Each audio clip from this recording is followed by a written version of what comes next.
You know, I'm not really a morning person, but I'm willing to get up for this. This is the dawn of the destroyer. Sorry, Seal 5.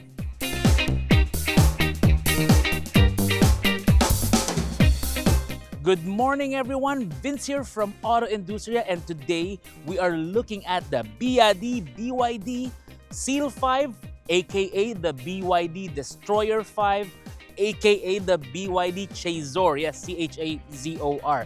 There are so many names of this vehicle depending on the market, and I can kind of see why they wouldn't want to use the word the Destroyer here in the Philippine market. Now, what is this vehicle and why are there such high expectations of it? Well, for one, it's a four-door compact sedan, not a subcompact. This is a compact, but at the price of a Vios. Because this version, this is the dynamic, this is the base model, and it's retailing for 948,000 pesos. How are they able to do that with a plug-in hybrid system? Yes, this is a plug-in hybrid. BYD calls it the DMI system, but it really does function much like a plug-in hybrid. And we're going to see whether this can deliver on the expectations of price, of the value, of the drive, and that PHEV system. So, in terms of style, well, it does look good. I mean, the way they do the design, it really depends on you, what you prefer. BYD wasn't very aggressive with the design of this, and I think that's kind of a good thing. Even when we look at the side, it's a bit more, it actually does remind me a bit of Volkswagen because it's very simple and it does have that very business-like look. And it's almost a fastback because the way they designed the rear, it's a bit elevated, which does compromise a little bit on the view from the rear view mirror inside the vehicle. So keep those things in mind. But you can tell the dynamic version, there are two by the way, the premium and the dynamic. You can tell the dynamic version by looking at the wheel size. These are 16s with the higher sidewall, of course, being that it is a 16, you get a bit more rubber. So it's not like a larger like 17-inch rim like the one the other vehicle has, which also, by the way, still has quite a bit of rubber sidewall on it already. The way I see it, if I was to get one of these, I'd probably swap them out for 18s, but that might have an effect on the ride. More on that later on. But also, there's no sunroof. The premium version does have one. The BYD Seal 5 really does look good from a lot of angles, especially in the back. The way they do the taillights, very striking, especially at night. When it's all lights up, it just looks so good. BYD over there, Seal 5, DMI over here. The rear bumper, very classy. And of course, no fake tailpipes. That's always a good thing. Now, what else do we spot here? The fuel door is on the driver's side. So it's right here. On this side, this is where we have the charging door. But something I want to note here is though that the gap of the charging door or the charging port door is larger on this side than this. So that was a bit weird, but still, I mean, doesn't detract from the function of it. Now, this is a Type 2 charger, so you can plug it in with your malls. It does not have the DC fast charge because the battery capacity of this, well, not that big compared to the other version. So that's one of the things to keep in mind. Now, to pop open the tailgate, the trunk, two ways to do it, or third, actually there's one inside as well. One is the key, the other is this little button over here. And once you pop that, I've got stuff in the back, you see? You've got plenty of cargo space here. It measures about 44 inches long from here to there. And it can fold down. So when we fold down this rear seat, it actually goes up to around 65 inches overall. That's a supported length here in the trunk, which is really, really good overall. Now, what else do we see here? We see, well, my umbrella. And then there's going to be no spare tire because it's got a tire repair kit here. It comes with a reflector vest and an early warning device. Hopefully, we never have to use this. So there's no spare tire because, well, that's just the thing with PHEVs. They tend to not have spare tires because they need a space for batteries and a fuel tank and all that stuff. Now, what you do get in the trunk, in this nice little recess there, this is a bag for the mobile charger. So it does come with a mobile charger, which you can plug into an outlet at your home, in your garage, that kind of thing. but it does not get the V2L capability, meaning vehicle to load. So if you, let's say, go to a campsite, you want to power some devices, you want to charge some stuff, you are going to have to use a 12 volt. You can't use the charger in a backward way, meaning a two-way kind of thing, to give you power for like bigger appliances, that kind of thing. But one thing you want to know here is that the trunk, it does look very high grade. I mean, they're not scrimping on the paint. You can see that right there with the features and the trimmings. It even has the plastic covers for the metal struts over here, which I think is a good thing, because you don't expect to see this in a cheap car. And that's, I think, the biggest advantage of BYD. They're not trying to make it as cheap as possible. They're trying to make a good car as affordable as possible. And I think that's very, very interesting. Now let's check out what's under the hood. When I first popped the hood of the Seal 5, I was like, okay, it's a clamshell design, which is rather different, rather unique, because it covers up pretty much the entire of the front. And also the engine, or at least the hybrid system, the DMI package, does stick up a bit high from the line of this, which is also quite unusual. We're used to engines being a bit down low. This one, no, it's a bit taller because you got the filter on top, you got the intake piping there, and then you have the entire hybrid system right here on the driver's side. So powering this vehicle, well, depends on how you look at it, because there's a 1.5 liter gasoline engine there. It runs on a very high thermal efficiency rate. It's probably going with the Atkinson cycle, I think. Or is it the Miller cycle? No, it's going to be Atkinson cycle, because this is naturally aspirated. If it was turbocharged, it would be on the Miller cycle. We'll discuss that later on when we drive BYD's other vehicles. And then you have the hybrid system here. Now this has an electric motor driving the front wheels primarily. So that is the main function of this. It's a front wheel drive hybrid system with a motor doing most of the driving, particularly in the city. But when you're at higher speeds, like 80 kilometers or higher, or if you're really mashing the throttle, you will feel the engine try to jump in. Now, how's that gonna feel? Later, we're gonna see if we can make that come out. We should be able to do that driving around here. The battery pack of this is an 8.3 kilowatt hour BYD Blade battery. So BYD Blade is an LFP battery, or lithium iron phosphate, I think. I think that's what the LF of polymer, something LiFePO for the LiFP, whatever. There's so much battery tech that I still have to understand. But in short, it's one of the best batteries available for EV applications, because it's very, very safe and it's got good capacity. And later we're gonna find out how that feels, how this drive system feels on the road, because it's got some very interesting characteristics to it, especially at this price. But before that, we are going to look at what's inside.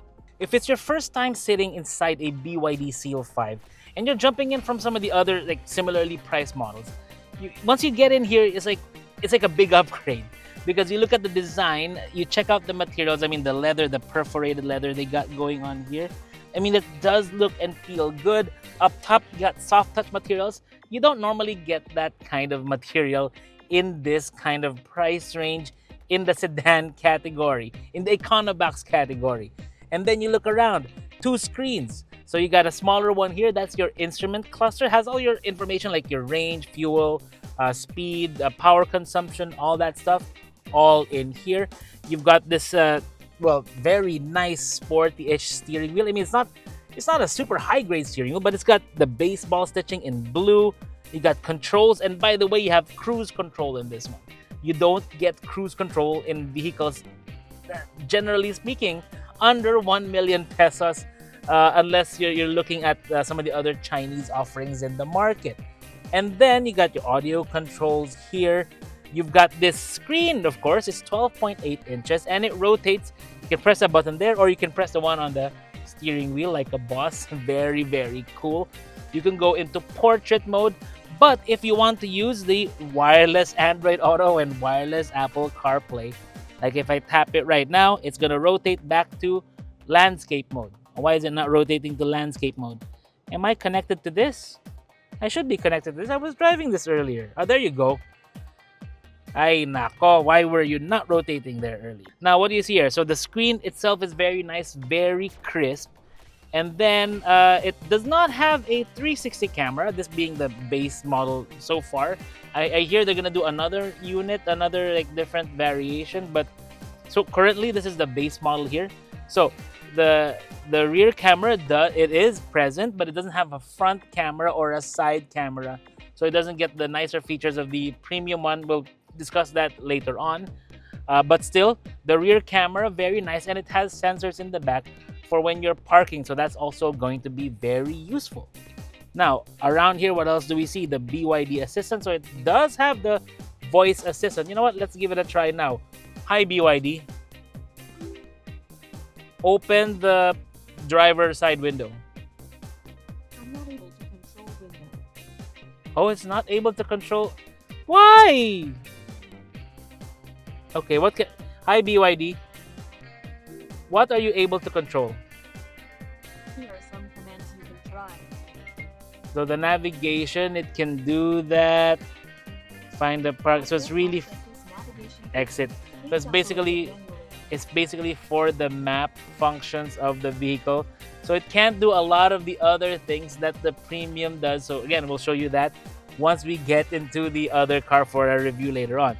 So they deactivated a few of these things. So I mean, that is to be expected in a vehicle that is technically a base model. So what else do we see? Same kind of AC vents. It does have the 12-volt outlet here along with two USB ports. It does not have the wireless charger. So my phone right now is sitting over there, which is fine. I mean, I can run a cable from there up to here or there up to here as well. But it's going to be a bit awkward the way it sits there. And also one thing I want to criticize this for is when you have the cup holders like very close like this, it's not great. They're going to kind of bump into each other and you're going to end up blocking where your phone is supposed to be. So that's something, that's a design ergonomics thing that maybe they can address in the future. There is a tray under here and you have your control panel over here, more on that in a bit. Compartment here. There is a bottle holder in each of the doors, but one thing I want to note is that if you're using like one of my tumblers here, this one, the way they scallop the compartment, it's actually a bit awkward. So it ends up, my bottle will end up scraping the actual door over time. So that's something to keep in mind. The window switches here are very nice. That's actually something I noted with the BYD, is that their button control is very good. Also with the door handles, it feels quality, like the satin trim that they got going on with the texturing here. And when you let it go, like for example here, it's like soft return. It's not like, you know, like flicking the door handle there, the lever, which I think is a good thing. AC vents up there. Up top, what do you get? Sunglass holder here, two lights. Let's see, there you go. You press that to turn it on and off. But right now it's on because the door is open. There is no sunroof here, so there's no button here like in the other one. And you get a mirror here, but no mirror here. So if you want to keep your, let's say, RFID cards, you'll have to do it here. Or the way I do, I just put it in here along with the glasses. Day-night mirror there, which is actually pretty standard. And the driver's seat adjustment is manual, not powered like the other one. So in terms of the rear seat, before we get to this, the rear seat is very nice. It's got plenty of leg room. It kind of reminds me of the, not really the Civic, more like the Almera. But in that the Almera is a bit longer, so it does have more space in the back. And that's always a good thing. It does not have the center armrest though, but the rear seat does fold down if you want more cargo space. Now, the seat here in the front, it's nice and comfortable.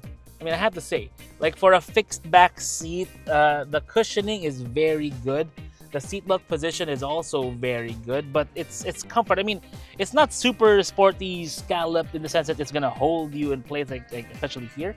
But the bolstering here is pretty good, and again, the comfort is good, which is what I want out of an everyday vehicle. Now, finally to this. Okay, so the ignition, the start-stop is here. You have your EV, HEV modes here. So right now we're in HEV mode, hybrid electric vehicle mode. I can press EV mode to prioritize consuming the battery. So if I want to drive from home to my office, I can probably do it I can probably do one round trip on a full charge, which I think is a good thing. And then if I need to go further, I can just put it into HEV mode and enjoy the engine as well because it gives me a lot of range. Again, over 1,000 kilometers easily in this vehicle, depending on how you drive. Now, the transmission control is the dial here. To put it into park, you press that. To put it into reverse, the camera will come on, and then you rotate it right to put it into drive, which is pretty straightforward. Your climate control here is here, and you can also control it via the three-finger touch here, for like that and that. Yeah, so it depends on what you want to do. It's a bit too strong. There you go. Put it into two. You have the drive modes here. So you have normal, eco, and sport. And then you have the terrain or traction mode here. You have snowfield, grit, grass, and on. That's about it. So it's about managing the torque in low grip conditions. So that's going to be very useful depending on where you're driving. Volume control here. So it's all pretty standard. Auto brake hold, electronic parking brake. So it doesn't feel like a base model, because in base models we're used to, like instead of leather you get velour, or instead of power windows you get manual wind out windows.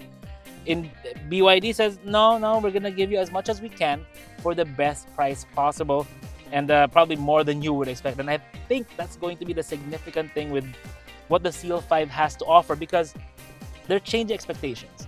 If you walk into a dealership, some of the other brands, I know a lot of the legacy brands won't like this, but you walk into dealerships and then you look at the base models, like for the lowest price, and then like it kind of feels sad.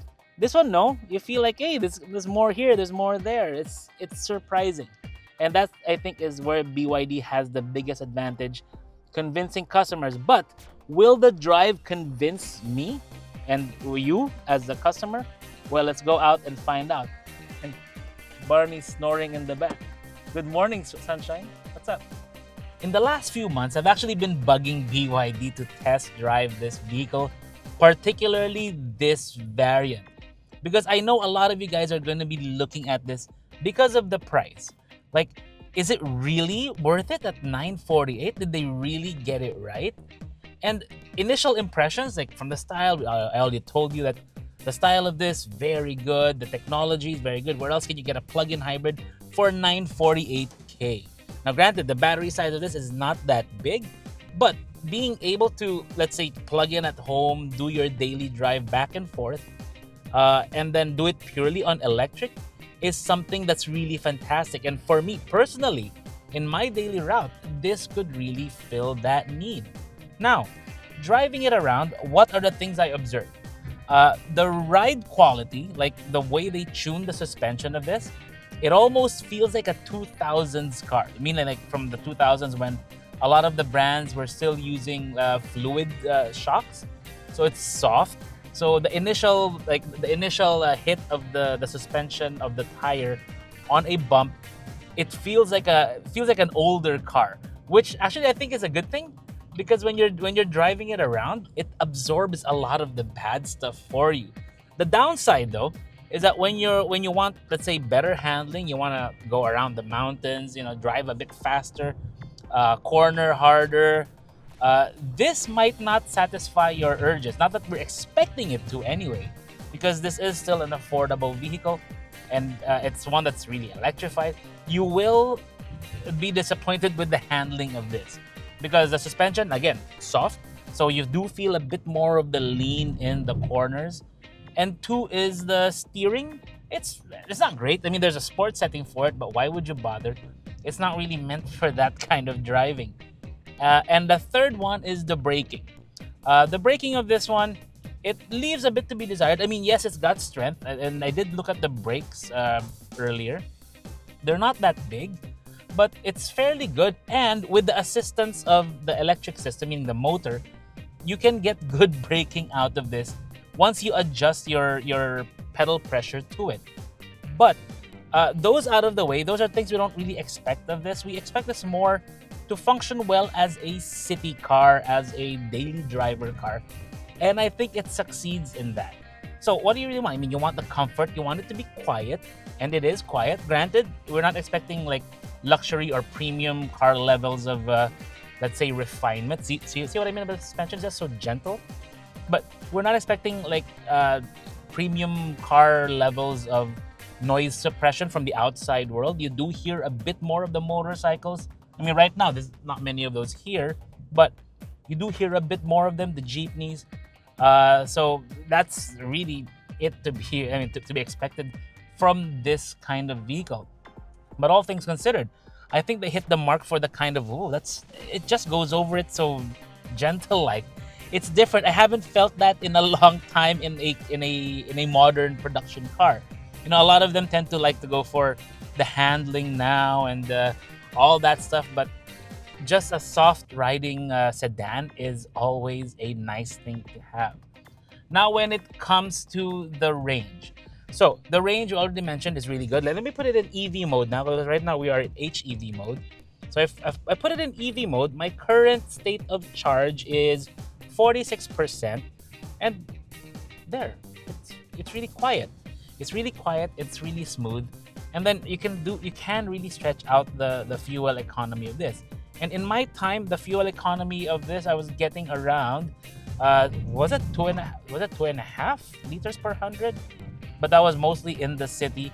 But again, you can drive it in such a way that if you charge at home, you go to the office, you come back, you might end up not even using the gasoline engine. Now let's try out the power. So I have it in sport mode and floor it. It does surge forward. I mean, it's not a super powerful one, but it does have acceleration when you're using the series hybrid mode, or at least the EV mode right now. Let me put it on HEV. So right now the engine activates to generate more power for the entire system, not just the battery. So you can see it in the power monitor here.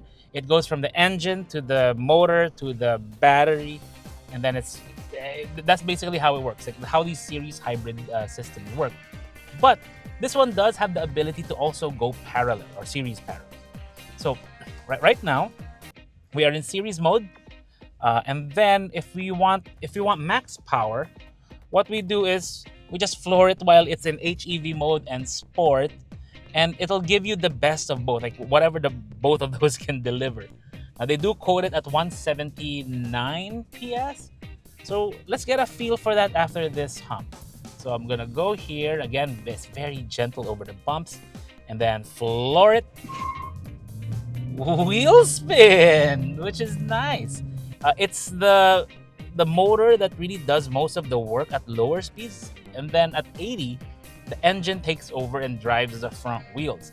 The only problem is when you drive it like that, it's the engine, it's not really great for acceleration. It's only a 1.5 non-turbo.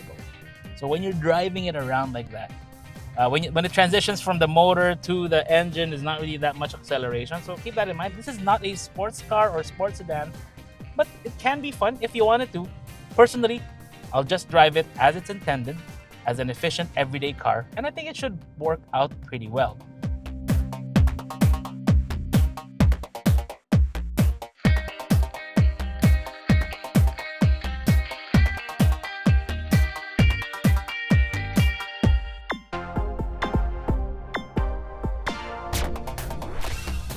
So, is the BYD Seal 5 dynamic impressive? Well, it depends on by what lens you're looking at it from. If you're looking at it from the perspective of, I want a great driver's car with great handling, great braking and all that, well, it's gonna disappoint you because the driving dynamics, the feel, is not gonna be there. But if you're looking for a practical, comfortable, and affordable plug-in hybrid electric vehicle, then this certainly does knock it out of the park. We just have to accept the fact that there are gonna be some compromises with the vehicle, particularly with the noise insulation, because we do hear a bit more of the vehicle around us. And then we also, well, when it comes to the ride, the geometry of the suspension, the handling, it's not gonna be fantastic. But again, this is under 1 million pesos. And I don't have to tell you that every single time that a car brand brought us for a launch, showed us their new plug-in hybrid electric vehicle, or even just a hybrid electric vehicle, and then announced the price, we were like, what? That's crazy. But this one, it just turns that notion on its head. And we have to give props to BYD for doing that, and they're able to do that because of their insane vertical integration, meaning they control all the processes. They've cut out all the middlemen from the mining part all the way to the point of sale. And that, I think, is the interesting thing about what BYD is doing all around the world, and particularly with the Seal 5. Now, will I pick this vehicle if I wanted, let's say, a second car? Well, we'll put a pin in that because we've got another review coming up. This is the BYD Seal 5 Premium, and we're gonna see if the upgrade, which is kind of a 250,000 peso upgrade, if it's all worth it. So watch out for that video soon. This is Vince of Auto Industriya. Thank you for watching, and don't forget to like, share, and subscribe so you won't miss our videos in the future. See you in the next one.